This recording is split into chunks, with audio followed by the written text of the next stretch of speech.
Welcome back to Comics, the podcast where me and my mom talk about our comic book collection.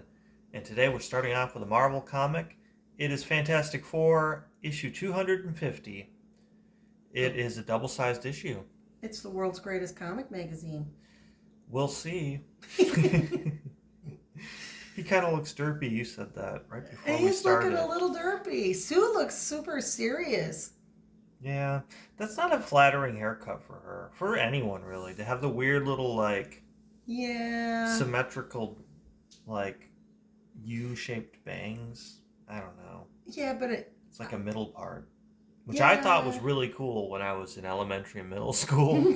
I loved the middle part in my hair. I remember. Probably into high school, if I'm being honest. But I remember. It was all the rage. in my head. In your mind, yep. So this is a special issue because it gives John Byrne the chance to use a bunch of characters. Like, he's famous for his X-Men run as well as his Fantastic Four work, so it gives him a chance to just put a bunch of characters he probably likes together, using in one spectacular... And Spider-Man. Yeah, speaking of spectacular... They even have to tell you in the dialogue. I like the illustrations, though. I know, that's a great upside down. I mean, honestly, though, I don't think I would do it. Even if I had the powers, I wouldn't be that risky with my transportation. I would stay upright and swing. I mean... I don't know. Everybody makes mistakes. You wipe out on your bike, even if you ride it all the time. Yeah, but when you were a kid and you were on a swing, didn't you, like sit a little bit farther up on the swing and then swing really high and then bend over backwards and wrap your ankles around the chain and then swing upside down? Yeah. Really? And then when you were getting slowed down, you'd flip over backwards? I remember trying to do some tricks, but I don't know if I got that good at it. That was fun. I always like to jump off the swing right at the apex of your swing and see how far you could jump. Yeah, that was fun too. So they have to tell you in the exposition, even though this is a Fantastic Four comic, don't freak out that Spider-Man is actually the character we're going to follow around for most of it. Because he finds this big blue tube. Looks like Laffy Taffy. And he's like, what the hell's going on here? It's warm, he says in this. I know. Made me think, I'm like, so he's got some kind of weird expanding circulatory system and his blood must be able to travel way faster, and you know what I mean? Would have to travel. I never thought about, it makes sense, I guess, if he's alive, but I never thought about him being warm as well as being super stretchy. It kind of makes it gross. It was always gross, but it makes you realize someone's wrapping their rubber body around you when he subdues you. Yeah. It's a little weird. Especially and then when he's come all floppy. come onto his arm, yeah. Poor Reed. What the heck? I know. That is a really cool illustration, though. That's a really good way to lead up to the bigger I don't know panel. If Plastic Man ever got that stretched out. I know. Oh. Wow. I wonder if there's ever a comic where they take it to its limit and he snaps at one point. Like a What If or something. Oh, yeah. Probably. It's probably been done. I forgot to mention this is a 1983 comic, if you were wondering. I think both of the comics I did this week are 1983. Anyway, Spider-Man's like, what happened? He's like, I don't remember. Oh, wait, I do. And he tells about how they were minding their own business, and all of a sudden a thing came crashing through their skyscraper, the Baxter Building, and it got picked up. And instead of crumbling, he's grabbing it by the foundation. He's like, one weird thing is he grabbed the building by its corner and lifted it, but it didn't all come crashing down. He was able to put it back. And there's no basement in that building. Yeah, he picked up the basement too. Wow. Well, it made Reed notice something that they don't reveal it yet, but he's like, I have a theory about how his powers work. So Gladiator is that guy with the mohawk that was picking up the building. Okay. You know about Gladiator? Do you remember him? He looks really familiar. He's really Superman, basically. He's got all of Superman's powers and a mohawk. He's got a similar aesthetic to Superman, obviously. He's like a darker He's got the red and black instead of red and blue. Doctor Strange cowl. Yeah. And the mohawk. And the mohawk. I think he's kind of, I don't know. I remember really hating Gladiator when I was a kid. He showed up in the 90s X-Men cartoon as well because they did the Shi'ar story arc or the Phoenix I remember, thing. yeah. And he's like shows up and he's like invulnerable and super fast and he can fly and he can survive in space. He can like punch a star or something and move planets with his with his hands. Almost like Ms. Marvel. Yeah, it's too powerful to even Can think grab of. A spaceship, fly Yeah, by and just it's hold like it. I'm surprised they're not all dead. The Fantastic Four. If he can do all that and all he managed to do is stretch out Mr. Fantastic, Yeah. you think they would have just died. If he can punch a star. I wonder, that makes me wonder about, like, it looked like he was stretched to almost as far as he could go, but does he, like, push everybody else to their farthest boundaries? It's interesting. Yeah. Like, what would they be? Like, you could imagine Johnny's, getting so hot that he would, like, just, like, black hole, do, like, or go nova or something. Yeah. And Ben, I don't know, crumble apart or something. But what would Sue? What would? She's invisible. So invisible. She's doesn't. She'd exist. go like a black hole too. Yeah.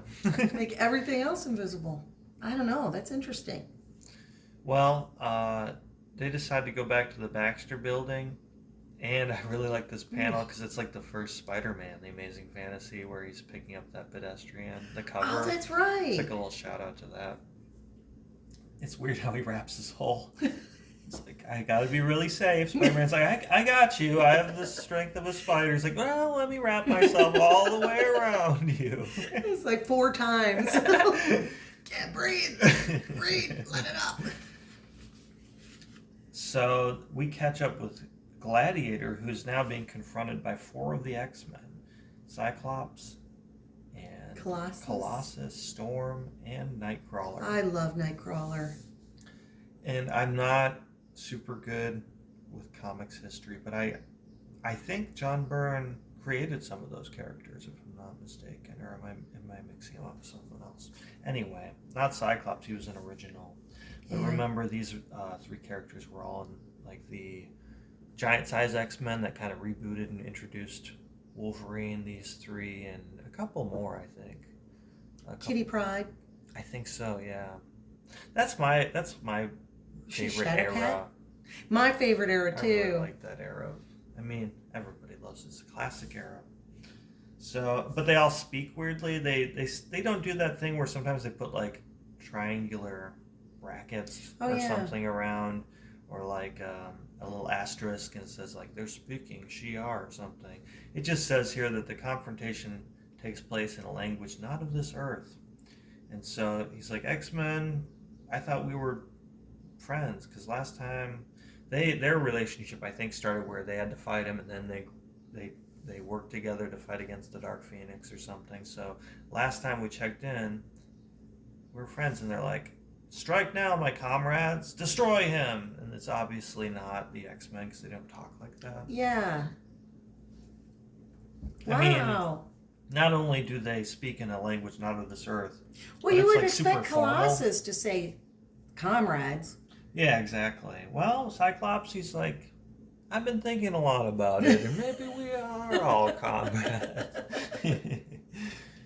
Anyway, so we come to with Johnny Storm, who's just waking up, and he does a little flip. On top of an awning? Yeah, he landed on an awning. I think it's actually similar to what you said. He said that he like took him to his limits. He blew out his flame. So I don't know if he used his like super breath in the last issue or if he just like endured so much heat that it made him fizzle out or something like that.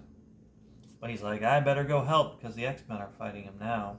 So the Fantastic Four, as far as they know, they're allied with these 4 X-Men to fight Gladiator, but the plot thickens. He's like, oh, I should go check on Ben first because he did get hit by this bus. Gladiator picked up a Jeez. bus, which is not even that impressive because he picked up a whole building. Build it right. But he picked up a bus and smacked Ben with it. Where's his clothes? That's why he's huddled over it. He doesn't want anybody to see. He knocked He him destroyed naked. all of his clothes. But he knows he's prideful. Okay, there's his pants. He's got his little undies on. So, well, they're like boxer briefs. He burns a hole through the wreckage. I do like all this technology, all this like bluish gray Yeah. texture. That's pretty cool. I don't think the bus would really look like that. I don't know. I've never seen the profile view of a wrecked bus.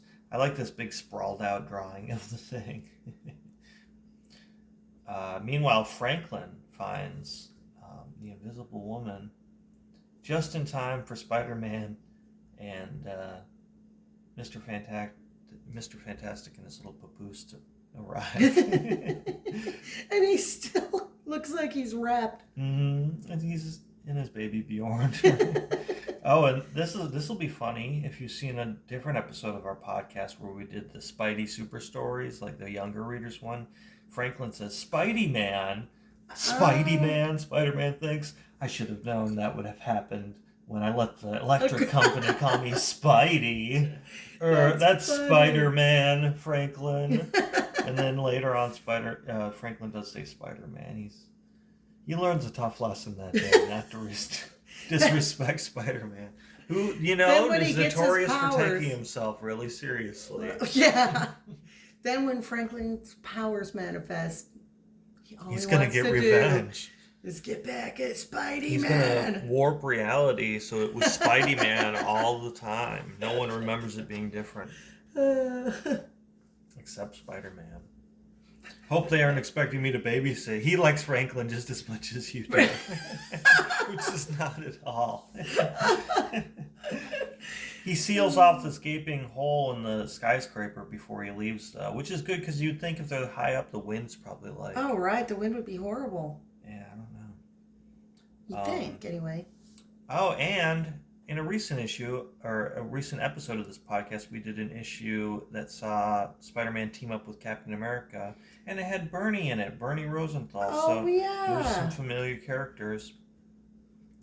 They are about to have some conversation about their relationship, and they do not get far at all before... Does she have to keep waiting? Yeah, basically. She's like, I have something important to tell you. Wait. Oh no, this streetlight came crashing through. Well, I'll tell you next issue when we figure out what I'm actually going to say. Changes into his Captain America thing. So now we've got 4 X-Men, Captain America, Spider-Man, the Fantastic Four. We've got a pretty solid good team. Yeah, it's like a big event issue almost, like a Infinity War kind of thing.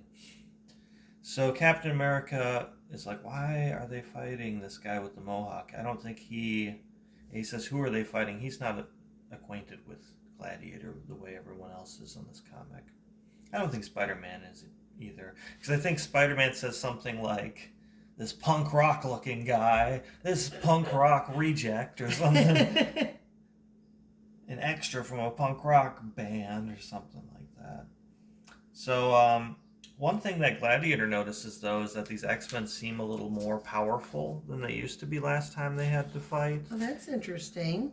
And that Storm actually does a new, at least new to me, power where she can manipulate the solar winds. Because nothing they're doing can harm him yet. He's like super impervious to everything. Like nothing phases him even. You would think he would just win in 5 seconds. But And it hurts him. a lot of the times what's annoying about him is he likes to take big blows and then the wreckage all like settles and he's like, I'm standing here arrogant, and it like takes a bunch of time. It's like, yeah, so you're gonna just do a bunch of different impressive feats for 20 pages. Yeah, that's a bit boring. Characters that are too powerful just become boring. Yeah. Well, it's the power and then we have to illustrate it over several pages of just how powerful they are. Right. I don't know. But this move actually does hurt him. This is what's unique, is the solar winds that she can manipulate at a specific wavelength cause him to feel pain for the first time. So he tunnels underground to get away from it, and comes back up, and he's like, okay, doesn't hurt anymore. I'm going to kill Nightcrawler. But he's intercepted. Spider-Man thinks he's helping. He's like, oh, I'll rescue you, Nightcrawler. Then Nightcrawler goes for his throat. Whoa! Yeah, right for his throat. Whoa! I love this panel. That's pretty cool. Okay, so they're obviously... And Spider-Man's like, I don't under know someone's control. what language you're speaking. He's obviously either brainwashed or there are other options for why he's being like this. Excellent. Nice... I was able to twist, so he took the worst of the impact. He is stunned. And now, since I am encumbered with these ridiculous fangs... so he's not even used to being in this body, is what he's suggesting. All right, he's about they're possessed. To bite into Spider-Man's jugular. Comrades. Right? Trying to figure it out before they tell me. Captain America. Kung. Yeah, you think that would knock his fangs right out. Bam. He's like, if you suddenly became a vampire, I'm going to have to kill you. I'm going to have to beat you up. And so he starts fighting Nightcrawler, who, I'm starting to notice. I didn't really notice the first time I read this. He doesn't. Yeah, that's like his signature move is to teleport, and he doesn't use it at all. No wonder he's getting his butt kicked. I mean, sometimes he'll teleport onto the person he's fighting, or or behind them. It would be impossible to fight somebody who could just teleport. In an instant, manifest themselves somewhere way far away or really close. With unpredictable speed and rhythm, that'd be really hard to react to. But so that's interesting. Colossus punches Captain America in the back of the head. Jeez. But he rolled with it. That's what he says. If I wouldn't have rolled with the impact, they like to do that in comics a lot. It's like, oh, he rolled with the impact. Oh, okay. So I always thought. Did he ever think since of I was it a right kid, before he got hit? Or as he felt it? It's like, ooh, I'm being hit. I better roll with the impact. I think my skull just caved in a little bit. By a huge Russian metal man. Metal comrade. Klong. He's like, there's no way that Colossus could snuck up on me unless he could suddenly change size at will. So there's something different about Colossus too, where not only are they speaking differently and behaving differently, and they seem to be not comfortable in their bodies, he's also they've got additional powers, or maybe they can change their size, is what he's suggesting. They don't actually seem to do that on the panels. Yeah. It's like they're possessed by something that doesn't know their powers. But then they have new powers. Well, here's the Gladiator saying, Cyclops, your power has changed since last we met, but no matter. I'm still going to kick your butt. So, I don't know. They leave it kind of vague about, your power is more intense, or you have different powers.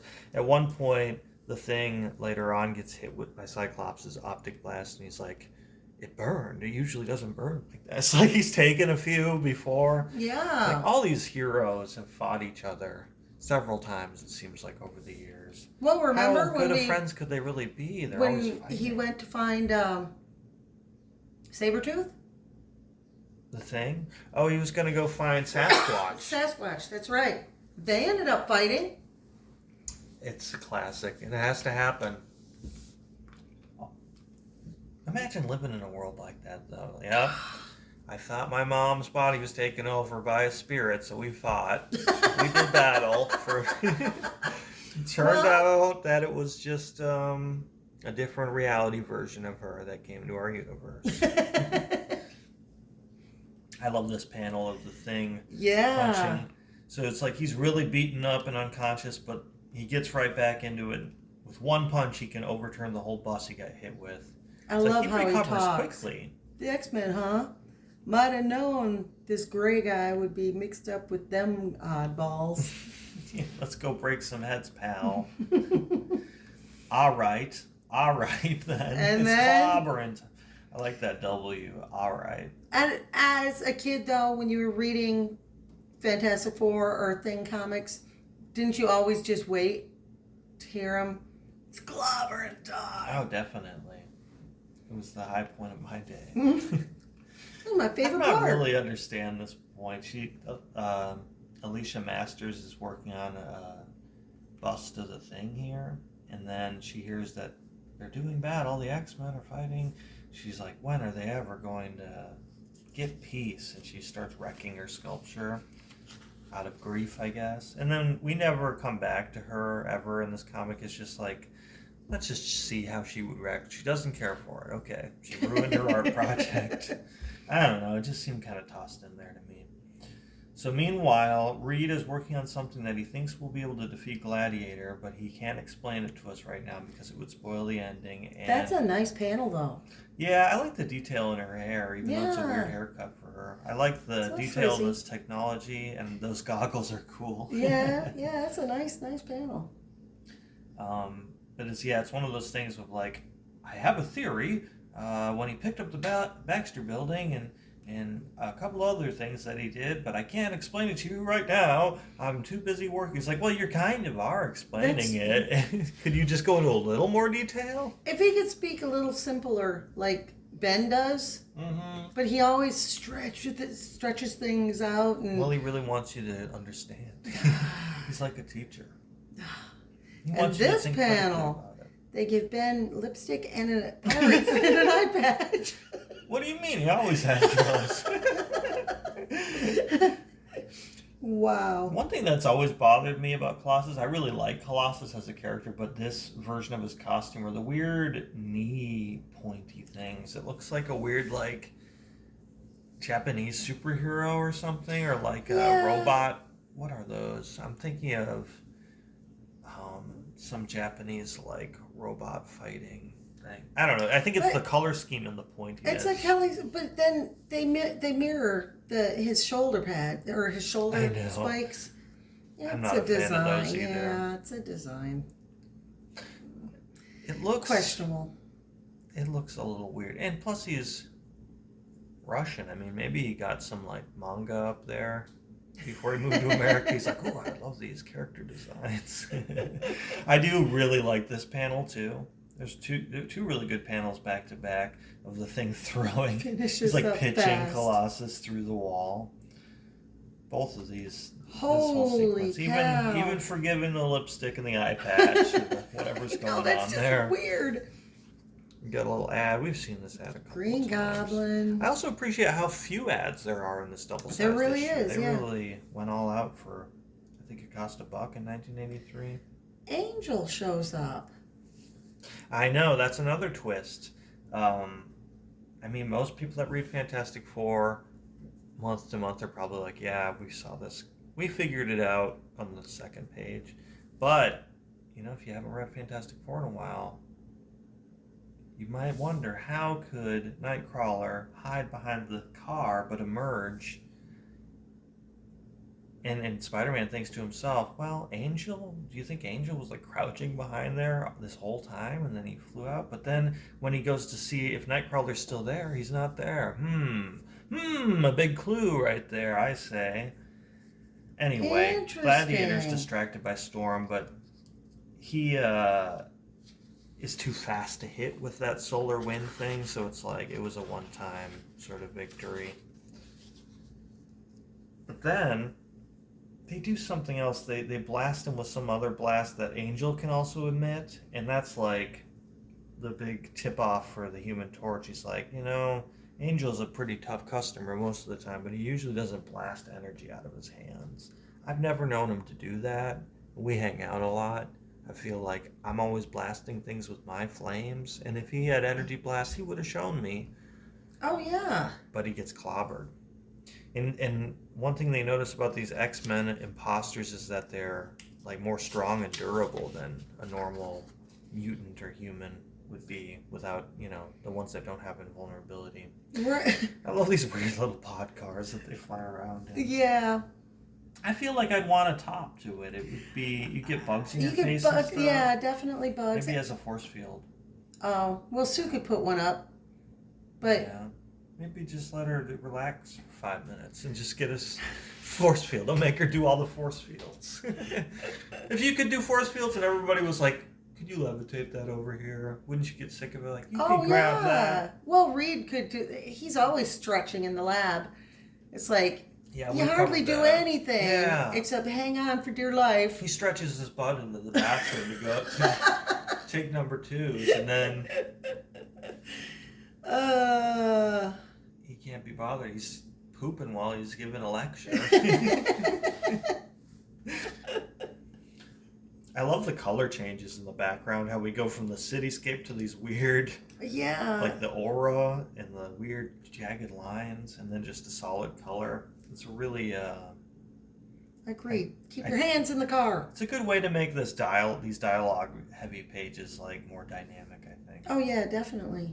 I love all this rubble from That's punching the boulders that crazy. Colossus is This pitching is at him. great. Yeah, this is the part where he's like, Wow. yeah, usually his optic blast don't burn my back that way. Jeez. And I know his beam ain't hot. He knows. He's like, that's not a... It's like, well, what is it? Is it like a I always thought it was mentholated beam? It has... Cool and refreshing. I love when I don't know how you would actually do this, but he manages to like get under the street and use it like a big blanket to sweep up Cyclops. You know, like Wow. he's like getting leverage under it, breaking under it, but like keeping a big like Wave, surfboard yeah. wave size chunk of it together. It's a pretty cool image, and I think it happens again before the end of this comic. But let's see. Here's the big reveal. Are you ready for it? The Human Torch is, burning him or trying to. I like this weird like trident Yeah. of flame. Maybe if he just made it a solid flame, he wouldn't be able to get away from it. Instead of a trident, Damn, he should have weaved. made a shovel. He gets style points, but practicality, it didn't do what it was supposed to do. Just burn this poor angel. He even makes a joke of like, I'm going to do Colonel Sanders proud. He's going to have some fried chicken. When Johnny. Angel takes this really conveniently spear-shaped piece of rubble, throws it at Johnny, who ducks instinctively, and Cyclops is impaled, only to be revealed Skrull. as a Skrull. Of course! One of the classic Fantastic Four villains, the Skrull. Yup. They're shapeshifters. And, hey, there's that little pavement wave that they used for the thing. Wow. Gladiator's like, that's a good idea. I'm gonna... But he gets grabbed by Mr. Fantastic before he can kill the Skrull version of Storm here. And I think we've got an ad. Sorry, I'm having trouble doing the page here. There we go. Yeah, just an ad. And then here's... Oh, go ahead. What is... The 7 Incron? Moons of Incron. You never say that? I fell out of saying that. I don't Yeah, know. it's in all the vogue. By the Jumpin' 7 Moons of Jehoshaphat. Incron. It's like Jumpin' Jehoshaphat. Well, this is a chance for Gladiator to get a taste of his own medicine, because he does a bunch of feats to Mr. Fantastic. He's like, I just whooped your ass 5 minutes ago. You want me to do it again? And Raid's like, yes, please do. And so he tries to punch him a bunch really fast. He tries to hit him with this girder. He blasts him with the old heat ray, and none of it works. And Whoa. so Mr. Fantastic smugly says, now, Sue, now, and belts him one with a telepathic little beam right on the chin. What? Knocks him clean off his feet. He's unconscious. What? And just in case it wasn't complicated enough, that wasn't Mr. Fantastic. Mr. Fantastic was over here wearing this cool hat. That hat projected an image of him onto Captain America, who could endure all those blasts by hiding behind his shield. shield. And after Gladiator saw that all of his attacks didn't work, he lost faith in his power, and that's his Achilles heel, is he has to believe in himself to be powerful. Like his self-esteem was too low after like failing once. He's like, oh my god, I'm worthless.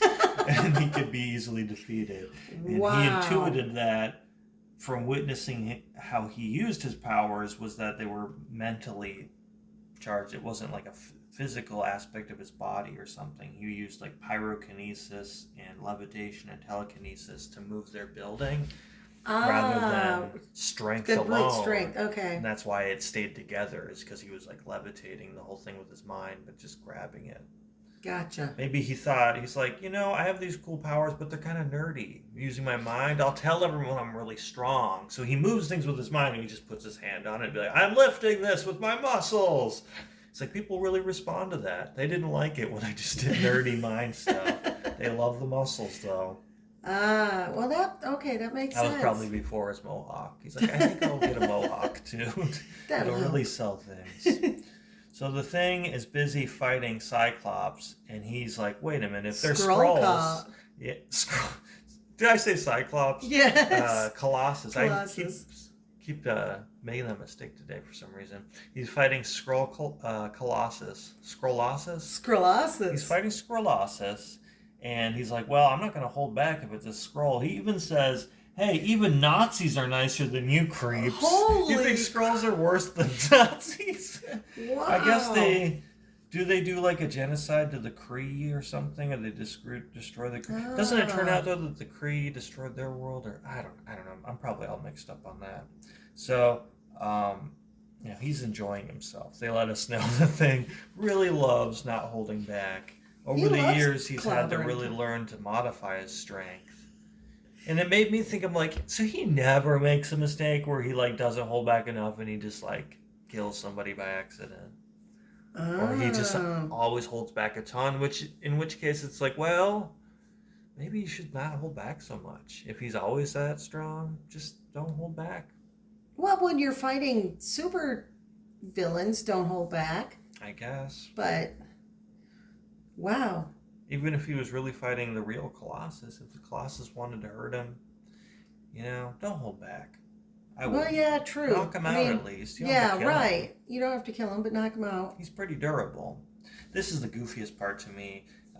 Johnny Storm is like, okay, so now that we know that they don't really fly with wings or by manipulating the air pressure or whatever, I bet it's like a powered suit the Skrulls are using. And I bet it's not as maneuverable as me. So he's like, I'm going to go at supersonic speed and then take a right angle turn, and they can't turn in time. It's like they didn't bust through the damn windows. Right. Imagine you're typing up, you're like doing your spreadsheet, and freaking Storm and Angel come bursting in. And it turns out they're Skrulls, too. So you got two worse than Nazi stinking aliens. Nazi Skrulls. You're just trying to pretend like you're working to get through the day. I like when they put the Thing's face in shadow like that. Yeah, I like it when they do the mushroom head. He's got such a simple face that they can go to like extreme simplification. It still looks cool. Where some of these, when they do really far away, it's like, it's kind of disturbing. She has no facial features. Couldn't give her a couple dots. Maybe it would look worse. I don't know. Well, that would be weird because that's the back of her head. Oh, really? It looks like it's her bangs framed in the front. It does. It's a little weird. But look at Johnny Storm barely has any features. Even here, Jim, look at his little facial expression. They give him a couple little marks. Yeah, yeah. And now that that's settled, I feel like the Fantastic Four and the X-Men, and of course Gladiator, they know about the Skrulls. They know about the Skrull-Kree war. Especially the Fantastic Four. They know that their whole culture is built upon shape-shifting and deceit and manipulate. They're good spies and all of this. You think that's the first thing they would think? Whenever something like this happens, like someone's acting differently, it's probably a freaking Skrull. Yeah. I don't know. This is the 250th issue, and they're still like, oh, what could be the problem? Why are the X-Men fighting me? Maybe they're hoping. Time. Dang, Skrulls. They're like rats. Maybe it's more a case of is it Skrulls this time, or demons, or is it an alternate reality evil version? They just can't figure out which one it is. They're like, we have to wait for more information. Maybe one will get impaled. Have they ever fought demons? Have you tried impaling any of them? They usually turn into a little green guy. I like this little bubble prison. He's like, oh, I have a ring too. I have all those powers, Like the and I also Guardian- have like a little ring. It Not kind of reminds Guardians, me but- of isn't that in the Superman movie? He has like a little like blue. His costumes, or am I thinking of the Flash? Does it, one of them has like a? The Flash, It's the Flash. does, He yeah. has like a little suit that comes out of his ring. That was in one of the previous comics. Because we were wondering, does he just jump into it? Does he change his clothes? Oh Does he- right. He's got Yeah. a ring. He can super quickly jump into it while it's still in the air, probably. And that also reminds me of like Superman in the Superman movies with the negative zone, like throwing those people into it. He puts them in a weird white bubble and flies away. He's like, let's hope that next time we see each other, we don't fight again. But Man, probably that will. would be twisted. If they did have like negative zone, like bubbles, like the spy bubbles that were flying across the U.S. Yeah. earlier this summer, maybe Yeah. they were like super villains. They put them in a balloon and sent them Would to you, us. if you found, you're out hiking, having a good time, you see this bubble come down, and then you see Probably people check in it it, out. would you? If I saw people in it, probably not. I don't know. You think I don't would? think I would. I think I'd just be like, I'm gonna go get help. And Well, do they have like mustaches? Do they have like downward pointing eyebrows? that's true. Do they have their supervillain costumes on? Do they laugh a lot without smiling? Then I would be like, they're probably Okay. supervillain. Yeah, there you go. Any of those and you're in. I like this last panel. This is the common thing that people like to point out with Marvel movies. They're like, who's gonna pay to fix all this? Yeah, you know what? All this battling, you probably killed hundreds Oh, of people yeah. by accident. Thanks for reminding Yeah. us. He's got a son. I like everybody's like, pose for family picture time, and things like, I'm gonna bring my hoagie. What? I was eating a sandwich. Could you just put it down for the picture and then eat it again? No. Do you want? Are you gonna eat it while you're taking a picture? Because you haven't even taken a bite of it. No, I just like to show everyone what I'm doing. I was making this hoagie. Keep them flying. It's not Ben easy Grimm. to make hoagies when you got 3 fingers and a thumb. Wow. Hi, everybody, Franklin. He's the god. That's what he has to say. He's omnipotent, He's and he's too like, powerful. "Hi, world." Too powerful. All right. Imagine if you gave some little zoomer godlike powers. I mean, it'd be a chaotic universe. What do you It got would. for yours? All right. So, this week I read Superman. number 288, 25 cents. This must be slightly older to be 25 cents. Must be. 1971. Ah, good eye. Good eye, Tuck. Anyway, Superman. I act like you. I think like you. I even talk like you. From now on, I am Superman. Wow, you picked a great one to go with mine. It's all about identities and Identities? imposters. It seems like, anyway. Can you guess the secret identity of the new Superman? Is it Lex Luthor? Is it? Oh, and we open with a Superman fruit pie ad where he's using his telescopic vision and he's noticing that his secret identity has just been discovered by a reporter. And so and the guy's like, wait till wait till the boss sees these Superman outfits. Clark Kent will never scoop us again. I like how he calls it his telescopic vision. It's like, telescopes can't see through walls. What kind of telescope are you using? If you turn the lenses backwards in a weird combination. And so he takes everybody back to the closet and it's full of fruit pies. Turns out Clark Kent is just a fruity dude. He's got So a snacking anyway. problem. And then, all cheeky, like, he's like, wonder if a Superman costume would fit me. He's kind of looking a little derpy with his. I think he's supposed to be winking, but it looks like he's like holding in a fart or something. Well, all those fruit It's pies. looking a little weird too. What was in those pies? The people that like to nitpick the movies for not being exactly like the comics, they never say, well, how come they never whip out Hostess fruit pies? That happened all the time in the comics. Or Twinkies. Everybody, Twinkies or Hostess. Uh-huh. So anyway, we open with greeting readers. Let me introduce myself. I am Compukso? I know. How do you Compukso? say? I always, when I was reading it would it, be computer, so Compukso. Compukso. That's what I'm saying. Yeah. Sounds like puke. or Compuxo. Yeah. It's tomato, tomato. Yeah. Compukso, Compukso. By day, I am the electronic nerve center of the entire Galaxy building and all its complex operations. But by night, I become a super sophisticated brain. Superman thinks he is attacking that deadly explosive antenna by himself, but he couldn't really be doing it without the help of the computer with a secret identity. Oh, so wow. Who's all got the secret identity? So this first page is excellent. You've got somebody putting something on a pigeon, letting the pigeon free. Then you see Mel Gibson blowing on a whistle. And the pigeon flies into this rock face and it explodes. Wow. Isn't that crazy?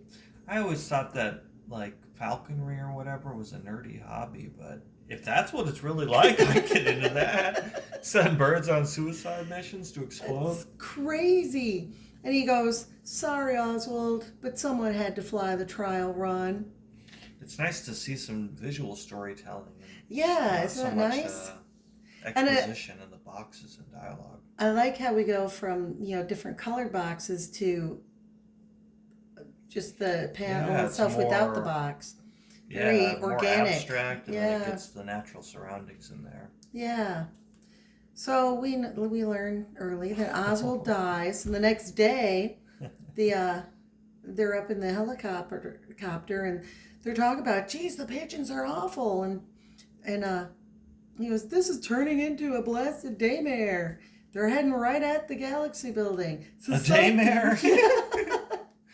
So something's got to give. A blasted daymare. So this guy, it's this guy, and he's sending all these pigeons loaded up with explosives.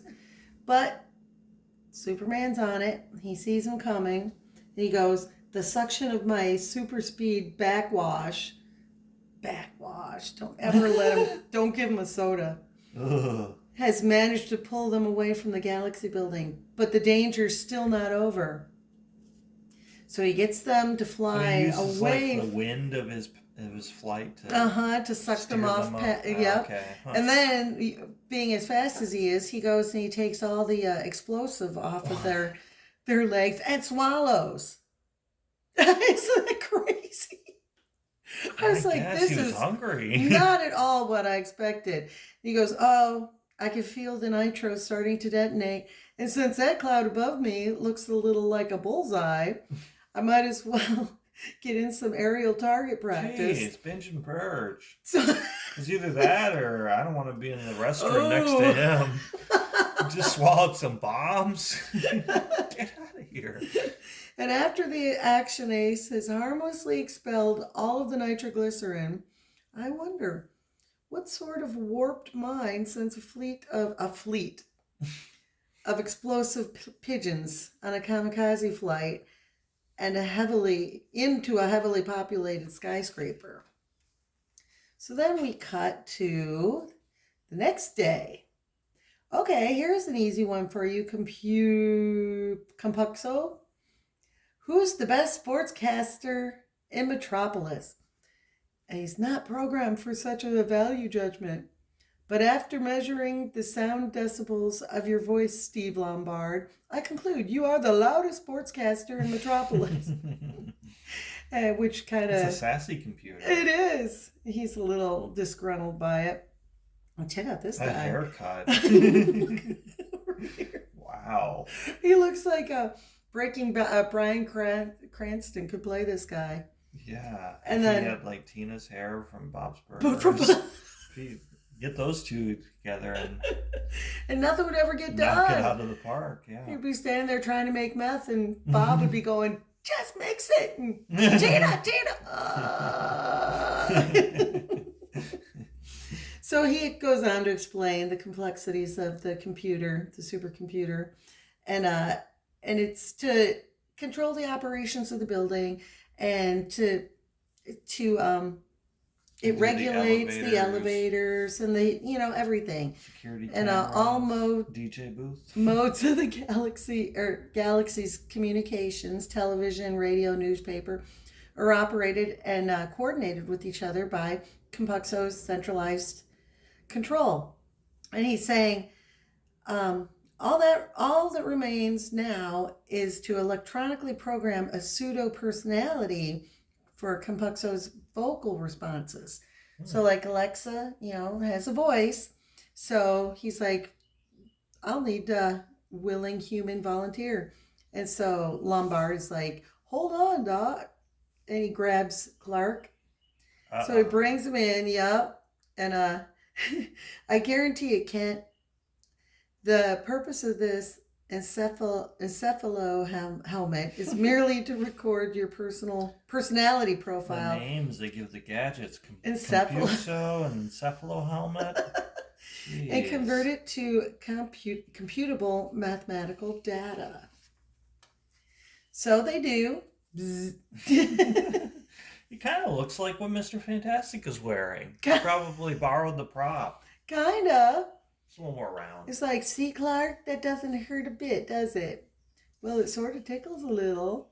And he's like, I can hardly wait to hear Compuxo's brand new personality, which is more than I can say for Kent. He's running out of here like a scared rabbit. He's such a jerk. And he is running out of there like a scared rabbit. He is, but he doesn't have to point it out. And the Compux says, I resent that remark, Steve. True, I may be a machine, but I resent being referred to as dumb. Makes him laugh. So he can't wait to pick on the computer as Kent Clark. Clark Kent, yeah. Boy, we're both having a day today. So, anyway, they're talking about, yes, sirree, something tells me I'm going to have loads of fun with this computerized Clark Kent. I beg your pardon, Steve, but a human being cannot be computerized, as you put it. You know very well I'm a machine. And so, there we have Superman, and he knows that something's wrong with the antenna, and it's been hypercharged with an eerie form of energy, a sort of negative energy. So the electricity from the negative energy is highly volatile, and so he's afraid that it's going to explode the building. Nice. And so he carefully lifts it off, and the electricity engulfs even him. And he's like, these black sparks pack enough wallop to jolt even me. Even him. So he's feeling it. So he's taking it up higher and higher, and he's worried because he's like, I have to get this taken care of before I pass out.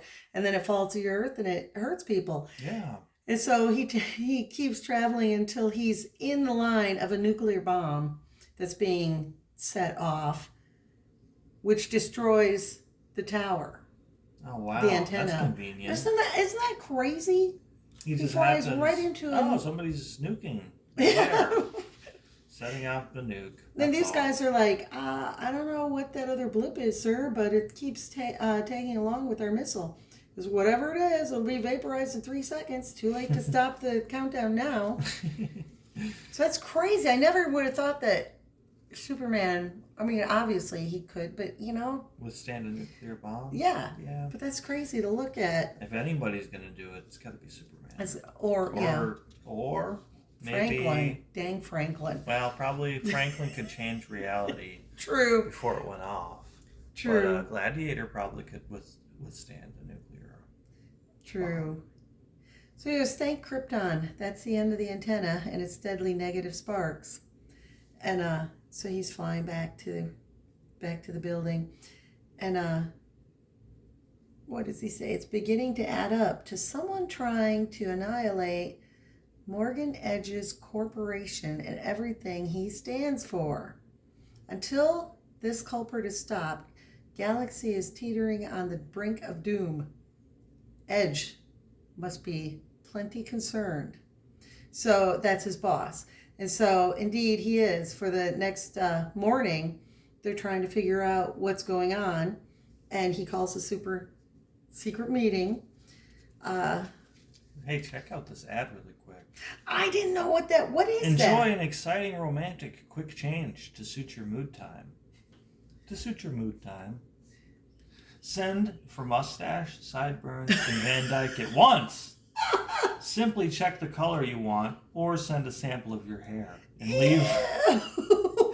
leave the matching to our expert. Mail coupon now. Adheres securely, off and on in seconds, can be worn as is or trimmed to just the style you want. To order hair, you choose a color: blonde, black, light brown, medium brown, dark brown, gray, silver, auburn, or send hair sample. Mustache is $2. Deluxe mustache is $5. Sideburns are $3. Deluxe sideburns are $5.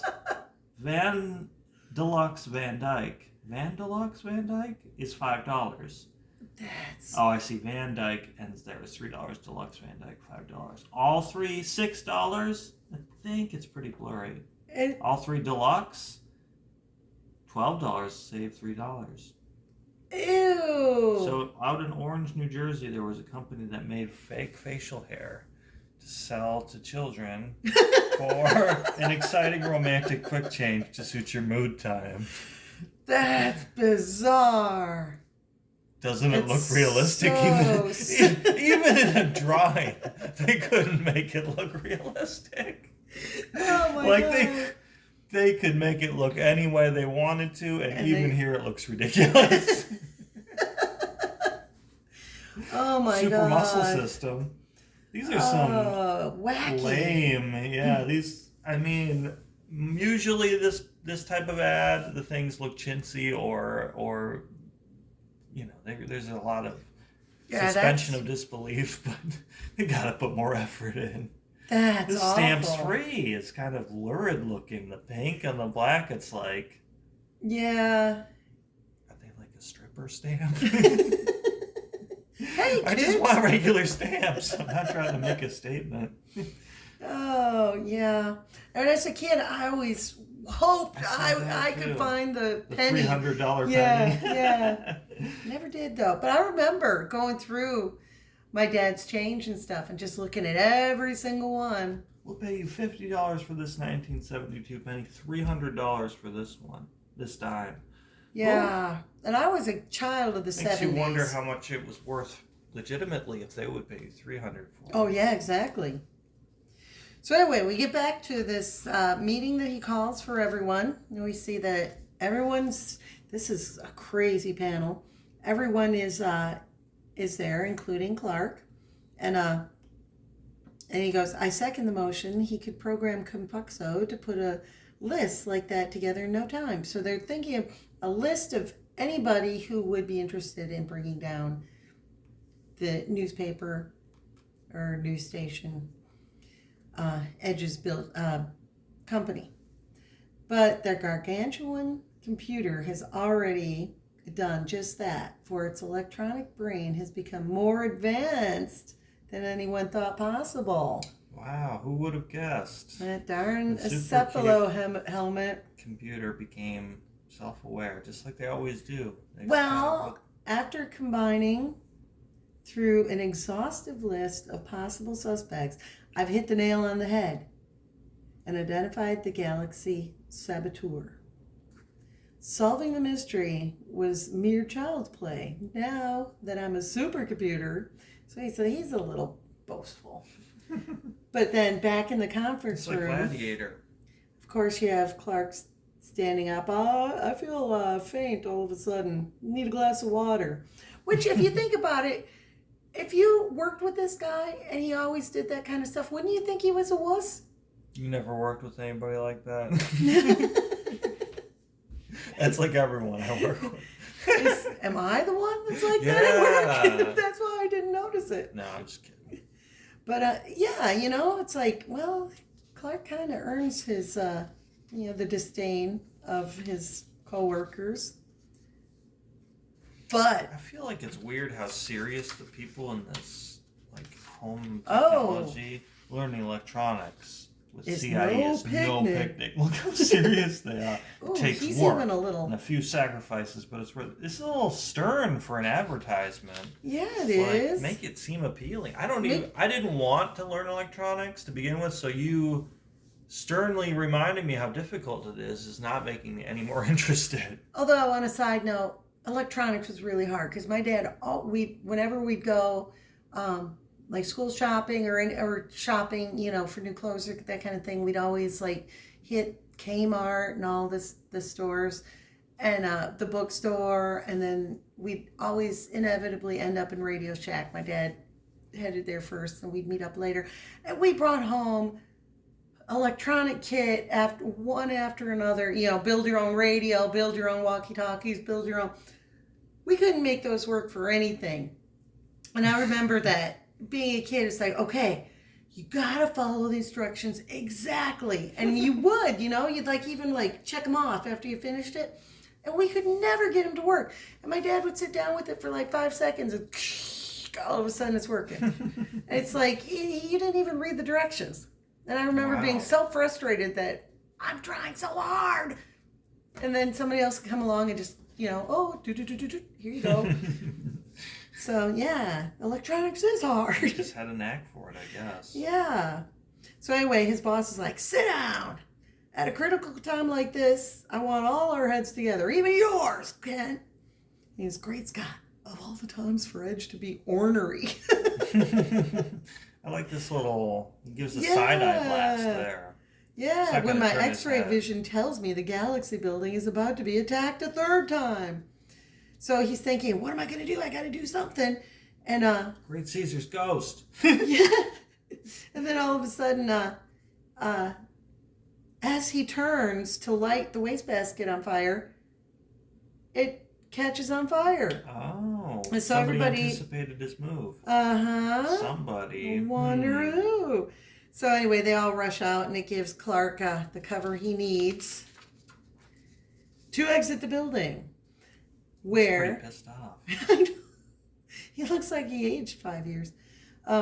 So where he comes into Oh, it's Kyle contact, Talbot. Kyle. Classic, Kyle. yeah, classic Superman. Kyle. Villain Kyle. He's Talbot. Kyle Talbot. But anyway, if you notice, the color of this exhaust is coming out of the back of his spaceship, and he's putting two and two together where Kyle blames Edge's company, the news, the paper, to putting an end to his political career. He was And running so for that's, governor, it yep. And just as Clark goes unconscious, he's what's happening to me? It all comes to him. As he's falling, you see Kyle driving, Scoops him up. He's got And- drills on his. drills, yeah. And he's digging underneath and into the computer room or the basement, and where he hears, "You have a warped mind, Kyle Talbot." Who's there? I don't see anybody. It's the computer. Good Lord, a talking computer. Advanced technology should be no surprise to you, Talbot. And he covers the, pigeons, the antenna, all these things that that he was responsible for. And so, like all bad guys do, he talks to the computer talks about his plan, and it goes right on all counts, computer. Superman will be out cold for hours.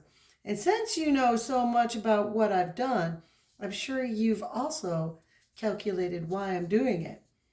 And so they chat as he turns and he goes and he confesses that he's making a Superman bomb. That looks cool. Oh, Moses is tough. It's a Bible comic. Dang! Yeah, that's a pretty gritty depiction there. Whew. And you see Kyle is hooking Superman up to this bomb. It's a Superman powered bomb? It's a Superman bomb. Yep. It's a new one on the computer. It's a new one on me. Mind clarifying very casually that for me? Computer. Yeah, but he's doing the James Bond. Mind clarifying Keep him that for me? talking. My pleasure. Instead of using dynamite or uranium as the explosive charge, the bomb is fed by the super energy of Superman's body. Although he is immune to its effects, the Galaxy building and this entire block will be leveled by the super explosion. When Superman, a lot of Kyle is using this super too much. He'll starting find to lose meaning. Super. He'll find Morgan Edge's corporation in crumbled ruins around him. I've armed the bomb, and as soon as I get a safe distance, he's going to detonate it. And thank you for the information. I've made it perfectly clear. This is a job for Superman. You see these rays come down and blast you. What are you doing?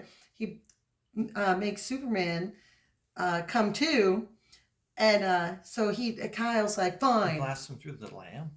Yeah, and he's like, fine. No, nobody's cheating me out of my revenge. I'm going to press it, even if I have to die. Wow, that is. Run! Oh, I love that. Yeah. The panel within the panel. That's cool. Yeah, that's. And Superman is like, I'm not sure I know why or even how I did what I did. But I suddenly received a split-second mental command to envelope the metal box with my indestructible cape. And even though I muffled most of the force of the blast, it was so powerful that everything else in this room was annihilated. Kyle Talbot died. Yeah, he's gone. Bye, Kyle. He's Doom Bomb. Stupid Kyle. And so his Doom Bomb. He's gone, and so is Compuxo. Oh, died a hero. Died a hero. Yep. So in the next issue, I meet one of the strangest and most dangerous foes I've ever faced. The Phantom Horseman of Metropolis. He's weak to magic. Maybe it's a ghost-based magic. Yeah. It really made it seem like somebody else was going to become him. I know. They went in a very different direction. I guess the computer helped him. Yeah. I don't know if it really was him or behaved like him. It had his well, voice, right? Because it scanned Clark Kent. Yeah. So it had his personality or something. Right. It had Clark, his personality. And it seemed like it formed a little bit of a link, where he was able to. Interesting. The cover says 71. Inside says 75. Oh, maybe it's a reprint. Maybe it's either a reprint or it's possible that they just had this drawing on file and they're like, I'll use that as a cover. You know what I mean? Remember when Superman did Shakespeare? We'll use the cover on this. Axe that one. We'll use it for this Compuxo story. Compuxo. So that was my I really liked it. Yeah. I thought that the opening was interesting. I liked how Kyle Talbot. Yeah. His introduction is my favorite part of the whole comic. Yeah. He goes from Mel Gibson to I don't know what actor he looks like there, but Kyle. Dang, Kyle. But yeah, I thought it was interesting. Yeah, that was a fun one. Well, if you made it this far in the episode, like, comment, and subscribe, and thanks for watching.